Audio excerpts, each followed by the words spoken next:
Hello, students. Now let us start with the second part of the 100 Dresses, Chapter 6 of First Flight.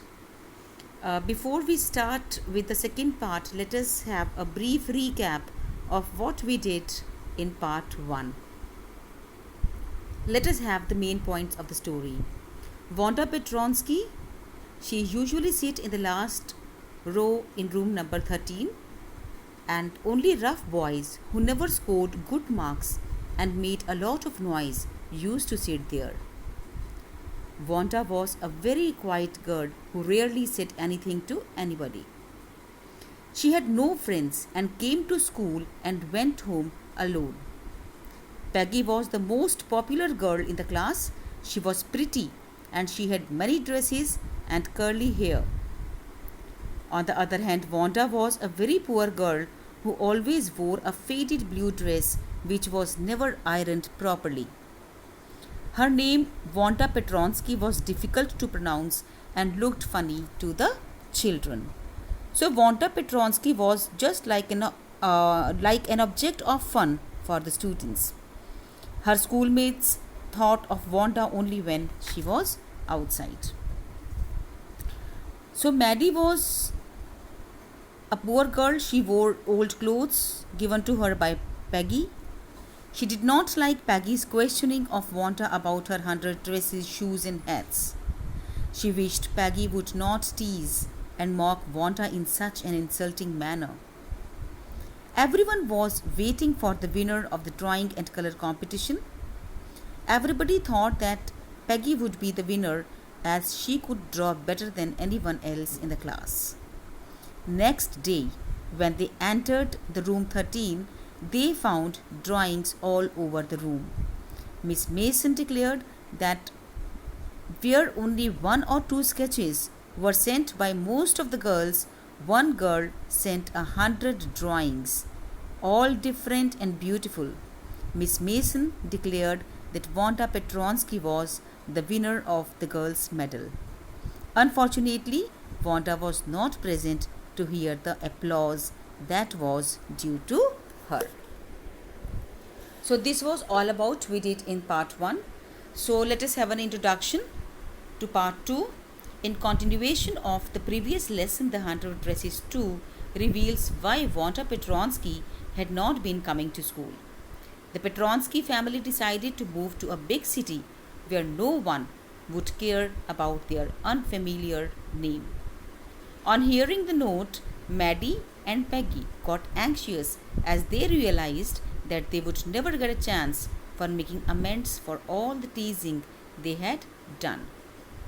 Both the girls get relieved only on learning that Wanda liked them and had dedicated one of the 100 dresses, which was a drawing, to each one of them. So students, let us have a brief look at the summary of part 2. The lesson begins with all the students of room number 13 having a look at the wonderful drawings of Wanda Petronsky. Only then a note is received by Miss Mason. Who is Miss Mason? The teacher, from Wanda's father, informing that none of his two children will attend the school as they are moving to a big city where no one would judge them for their names. Miss Mason was left shocked and conveyed her disappointment to the class. Maddie was affected by this letter of Wanda's father. She instantly developed an urge to apologize to Wanda. Peggy and Maddie, the two best friends, they rushed to Boggins Heights. What is Boggins Heights? A place where Wanda Petronsky lives, hoping that the family had not moved yet. But to their dismay, there was no sign of life in and around the house. Maddie lost her sleep, thinking what a coward she is who couldn't stand against the wrong. That day she decided that she will never let anyone tease someone like that again. That weekend, Peggy and Maddie decided to write a letter to Wanda that was originally meant to be apologetic, but they ended up writing a friendly note asking her how did she like the new place. Weeks passed by and there was no reply until one day near Christmas, Miss Mason announces that she heard from Wanda. In that letter, Wanda wrote she misses everyone and conveyed her intention of gifting one dress each to Maddie and Peggy because she has a whole new lot of 100 dresses lined up in her new house. Both of them were happy to receive it and later realized that it was their faces she had drawn along with the dresses. Thus, they both concluded that Wanda liked them. So, students, what we have seen here is that Wanda Petronsky rises above all the petty considerations. She still loves her previous school and classmates. She is generous enough to donate her 100 drawings to her classmates. She has no ill feelings towards Peggy, who used to tease her by putting embarrassing questions regarding her dresses. She allows Peggy to have the drawing of the green dress and Maggie the blue one. However, the damage has been done. In his letter to Miss Mason, Wanda's father clearly mentions how he is forced to move out of the place and get his children admitted to a new school. The message is very clear. Any kind of discrimination does torture those who suffer it silently. So, students, now let us start with the chapter The 100 Dresses, Part 2, written by L. Bossor Esther. While the class was circling the room, the monitor from the principal's office brought Miss Mason a note. Miss Mason read it several times and studied it thoughtfully for a while. Then she clapped her hands. Attention, class! Everyone back to their seat. When the shuffling of feet had stopped and the room was still and quiet, Miss Mason said, I have a letter from Wanda's father that I want to read to you. Miss Mason stood there a moment, and the silence in the room grew tense and expectant. The teacher adjusted her glasses slowly and deliberately. Her manner indicated that what was coming. This letter from Wanda's father was a matter of great importance. Everybody listened closely as Miss Mason read the brief note. And this is the letter which Jan Petronsky has written. He is Wanda's father. Dear teacher, my Wanda will not come to your school anymore. Jake also. Now we move away to big city. No more Holler Polak.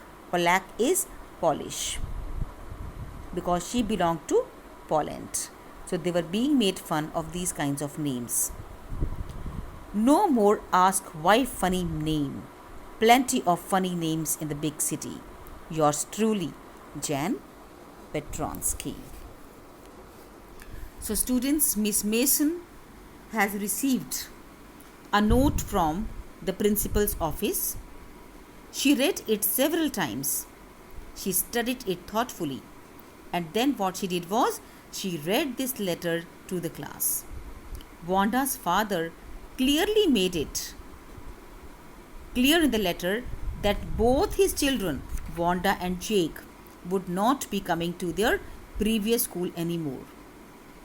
They would not be insulted for having their funny names anymore in the new big city as they faced it in their previous school. So, a deep silence met the reading of this letter. Miss Mason took off her glasses, blew on them, and wiped them on her soft white handkerchief. Then she put them on again and looked at the class. When she spoke, her voice was very low.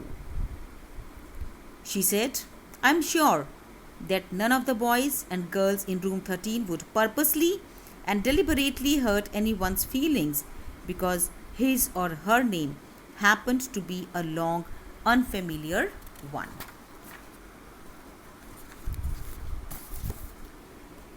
I prefer to think that What was said in thoughtlessness. I know that all of you feel the way I do, that this is a very unfortunate thing to have happened. Unfortunate and sad, both. And I want you all to think about it. So, students, when the students come to know what all was written in the letter, this letter had an immediate effect. A deep silence prevailed in the room. Miss Mason also spoke in a very low voice. She wished that none of the boys and girls in room number 13 would purposely and deliberately hurt anybody for having a long and unfamiliar name. And what was said was all said in thoughtlessness, and it was a very unfortunate and sad thing that Wanda had to face such a situation. So, students, we see that how motivating Miss Mason, the teacher, is, who is very much, who trusts the children in her children and says that whatever has been done, it has all been done due to the thoughtlessness of the children. It has not been done purposefully, it has not been done deliberately, it has not been done intentionally. So the first period was a study period. Maddie tried to prepare her lessons, but she could not put her mind on her work. She had a very sick feeling in the bottom of her stomach. True, she had not enjoyed listening to Peggy ask Wanda how many dresses she had in her closet, but she had said nothing. So here we see that Maddie, she was having a very sick feeling, and now she had started realizing she is guilty of what she has done. She had stood by silently, and that was just as bad as what Peggy had done. Worse, she was a coward. At least Peggy had not considered they were being mean, but she, Maddie, had thought they were doing wrong. She could put herself in Wanda's shoes. Goodness, wasn't there anything she could do? If only she could tell Wanda she hadn't meant to hurt her feelings. She turned around and stole a glance at Peggy. But Peggy did not look up. She seemed to be studying hard, as this was a study period. So we see that Peggy was busy in studying, but there was some sort of realization that came in Maddie. Well, whether Peggy felt badly or not, Maddie, had to do something. She had to find Wanda Petronsky. Maybe she had not yet moved away. Maybe Peggy would climb the heights with her, and they would tell Wanda she had won the contest, that they thought she was smart and the 100 dresses were beautiful.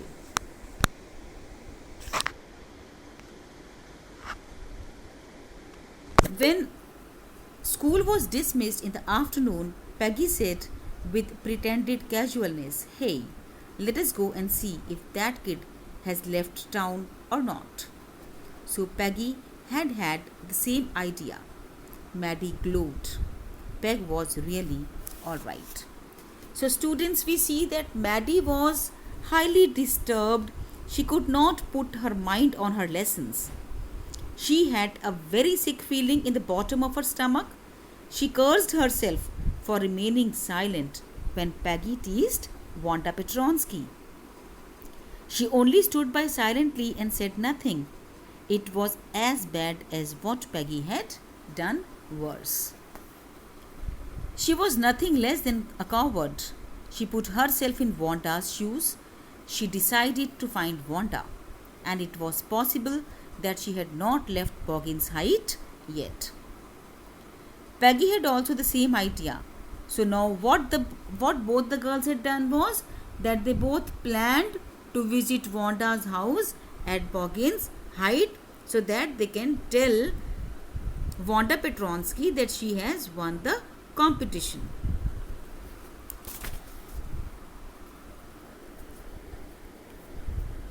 The two girls hurried out of the building up the street towards Boggins Heights, the part of town that wore such a forbidding air on this kind of a November afternoon. Drizzly, damp, and dismal. Damp and dismal means wet and sad. Here it expresses a state of hopelessness.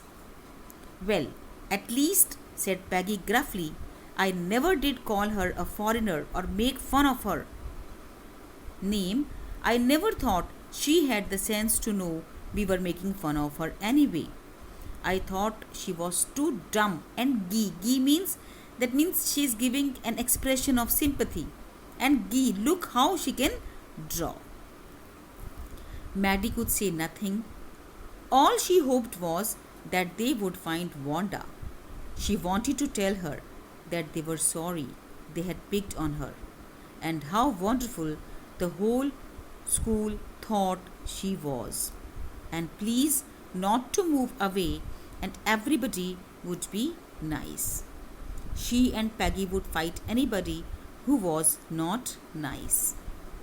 The two girls hurried on. They hoped to get to the top of the hill before dark. I think that is where the Petronskis live, said Maddie, pointing to a little white house. There was a little white house, so pointing there, Maddie said that probably Petronskis live there. Wisp. Wisp means a twisted bunch. Wisps of old grass stuck up here and there along the pathway like thin kittens. The house and its sparse little yard looked shabby but clean. It reminded Maddie of Wanda's one dress, her faded blue cotton dress, shabby but clean. There wasn't a sign of life about the house. Peggy knocked firmly on the door, but there was no answer. That means they have already left that place. She and Maddie went around to the backyard and knocked there. Still there was no answer. There was no doubt about it. The Petronskis were gone. How could they ever make amends? They turned slowly and made their way back down the hill. Well, anyway, said Peggy, she's gone now, so what can we do? Besides, when I was asking her about all her dresses, she probably was getting good ideas for her drawings. She might not even have won the contest otherwise. So students, here we see that Peggy and Maddie, both of them had visited Wanda's house. The two girls set out for Boggins Heights, where Wanda Petronsky lives, the place where Wanda Petronsky used to live. So Peggy felt that she never called Wanda a foreigner and made fun of her name. She thought that Wanda was too dumb. She praised her drawing skills. At last, they reached Wanda's house. And the house was a very little house with a shabby but clean courtyard. They knocked firmly on the door, but there was no response. Why? Because the Petronskis had left the place. They had gone. Peggy said that if she had not asked Wanda about all her dresses, she would have no ideas for her drawings. She might not have won the contest either. Maddie turned this idea carefully over in her head, for if there were anything in it, she would not have to feel so badly. But that night she could not get to sleep. She thought about Wanda and her faded blue dress and the little house she had lived in. And she thought of the glowing picture those 100 dresses made, all lined up in the classroom. At last Maddie sat up in bed and pressed her forehead tight in her hands and really thought. This was the hardest thinking she had ever done. After a long time, she reached an important conclusion. She was never going to stand by and say nothing again. If she ever heard anybody picking on someone because they were funny looking or because they had strange names, she would speak up, even if it meant losing Peggy's friendship. She had no way of she had no way of making things right with Wanda, but from now on, she would never make anybody else that unhappy again. Picking on someone means treating someone unkindly or unfairly or criticizing them. So, dear students, here we see that Maddie thought about Wanda, blue dress, and the little house she had lived in. So, after thinking, she has now reached to an important conclusion that she was from now onwards not going to stand by and say nothing again. She would never forgive anyone insulting others because they were funny looking or had strange names. She would stand up and speak up.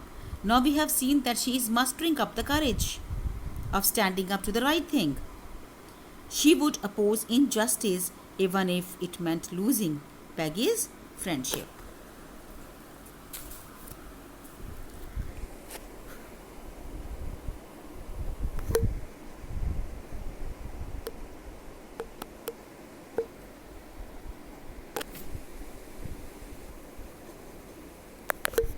On Saturday, Maddie spent the afternoon with Peggy. They were writing a letter to Wanda Petronsky. It was just a friendly letter telling about the contest and telling Wanda she had won. They told her how pretty her drawings were, and they asked her if she liked where she was living and if she liked her new teacher. They had meant to say they were sorry, but it ended up with their just writing a friendly letter, the kind they would have written to any good friend, and they signed it with lots of X for love. They mailed the letter to Boggins Heights, writing please forward on the envelope. Days passed and there was no answer, but the letter did not come back, so maybe Wanda had received it. Perhaps she was so hurt and angry she was not going to answer. You could not blame her. Weeks went by and still Wanda did not answer. Peggy had begun to forget the whole business, and Maddie put herself to sleep at night making speeches about Wanda, defending her from great crowds of girls who were trying to tease her with, how many dresses have you got? And before Wanda could press her lips together in a tight line, the way she did before answering, Maddie would cry out, stop. Then everybody would feel ashamed the way she used to feel. So we see that Peggy and Maddie have, both of them, they have decided to write a letter to Wanda, and they have also written how pretty her drawings were, and they asked her if she liked her new place and her new teacher. Actually, they wanted to feel sorry for what they have done, but when they ended up their letter, it was just writing in a friendly manner. They ended up with writing just a friendly letter. So now it was Christmas time and there was snow on the ground. Christmas bells and a small tree decorated the classroom. On the last day of school before the holidays, the teacher showed the class a letter she had received that morning. You remember Wanda Petronsky, the gifted little artist who won the drawing contest? Well, she has written me and I am glad to know where she lives because now I can send her medal. I want to read her letter to you. So now Miss Mason has received a letter from Wanda Petronsky and she wanted to read that letter in the class. So just to listen the letter, the class sat up with a sudden interest and listened intently. Dear Miss Mason, how are you? And room 13? Please tell the girls they can keep those 100 dresses because in my new house I have 100 new ones on lined up in my closet. I would like that girl Peggy to have the drawing of the green dress with the red trimming and her friend Maddie to have the blue one. For Christmas, I miss that school. And my new teacher does not equalize with you. Merry Christmas to you and everybody. Yours truly, Wanda Petronsky.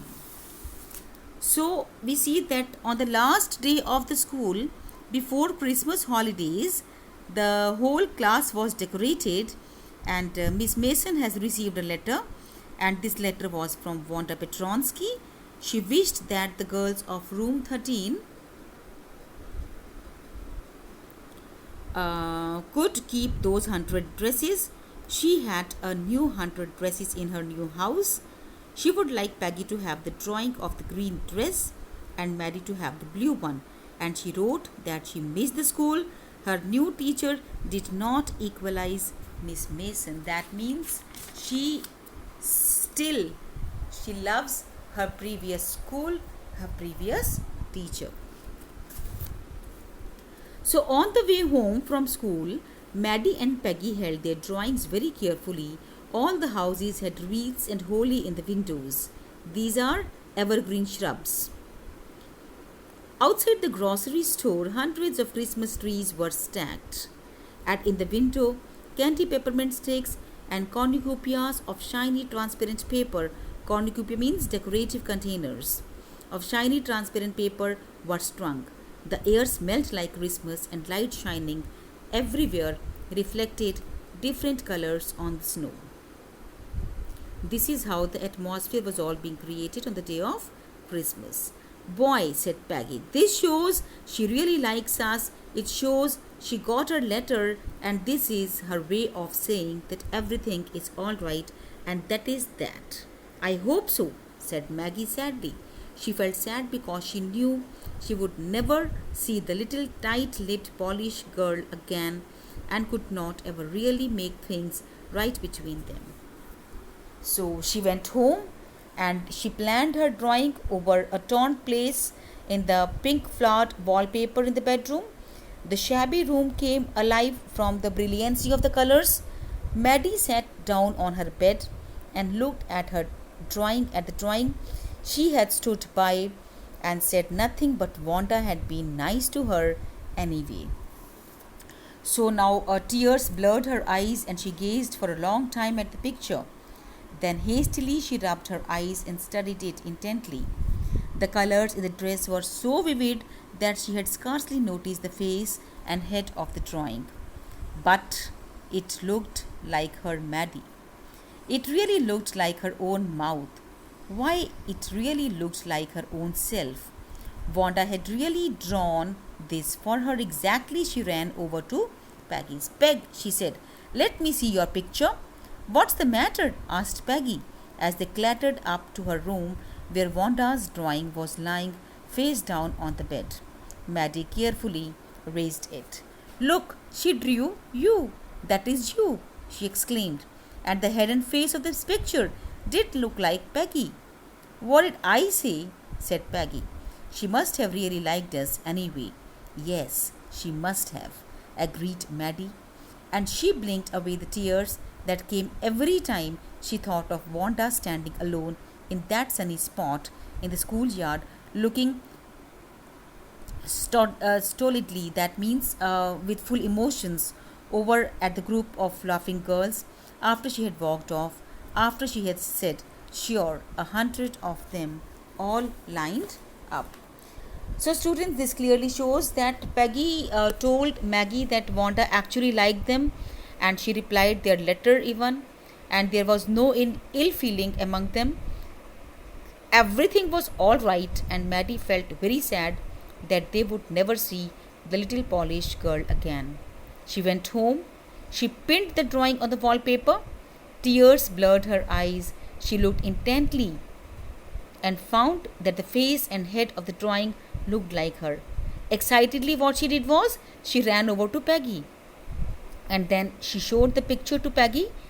The head and face of her picture also did look like Peggy. So Peggy replied that Wanda must have really liked them. So students, here we end the chapter. So what we have seen is that the theme of forgiveness is dominant in the story. Although the girls teased Wanda every single day, but Wanda still forgives Maddie and Peggy and demonstrates this by giving them each one of the beautiful dresses she has painted. And this also shows Wanda to be the bigger person, given that her school experiences has not been fun because of them. And one of the themes of the book is also, bullying, because even though Peggy and Maggie do not think of their teasing as bullying and do not mean to make Wanda unhappy, but still it is bullying. So Maggie begins to recognize it as such but does not want to say anything in case the teasing transfers to her instead of Wanda. So students, here now I end the chapter. Whatever doubts and queries you will be having, that will be sorted out in your virtual session. Till then, goodbye everyone. Have a nice day.